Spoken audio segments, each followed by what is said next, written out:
കെമിസ്ട്രിയിൽ CPIM വഞ്ചന കാണിച്ചുവെന്ന പ്രതിപക്ഷ നേതാവ് VD സതീശൻ. കൂടെയുള്ള മന്ത്രിമാരെ പോലും CPIM വഞ്ചിച്ചു. MA ബേബി പോലും അറിഞ്ഞിട്ടില്ല. സീതാറാം യെച്ചൂരി ഉണ്ടെങ്കിൽ കരാർ ഒപ്പുവെക്കില്ലായിരുന്നുവെന്നും മുഖ്യമന്ത്രി വിശദീകരിക്കണമെന്നും VD സതീശൻ പറഞ്ഞു. 10-ാം തീയതി എന്ത് സംഭവിച്ചു? ഡൽഹിയിൽ എന്ത് ഡീലാണ് അവിടെ വെച്ച് നടന്നത്? 16-ാം തീയതി ഒപ്പുവയ്ക്കുന്നു.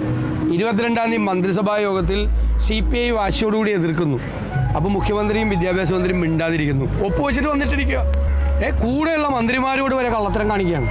ഒപ്പുവെച്ചിട്ട് വന്നിട്ടിരിക്കുമ്പോൾ ആ CPI മന്ത്രി എല്ലാ മന്ത്രിമാർക്കും കൂടി വേണ്ടിയിട്ട് ഇതൊരിക്കലും ഒപ്പുവെക്കരുതെന്ന് പറയുമ്പോൾ രണ്ടുപേരും മൗനം അവലംബിക്കുന്നു. എന്ത് കള്ളത്തരമാണ് കൂടെയുള്ള മന്ത്രിമാരോട്, മന്ത്രിസഭയിലെ മന്ത്രിമാരോട് കാണിക്കുന്നത്.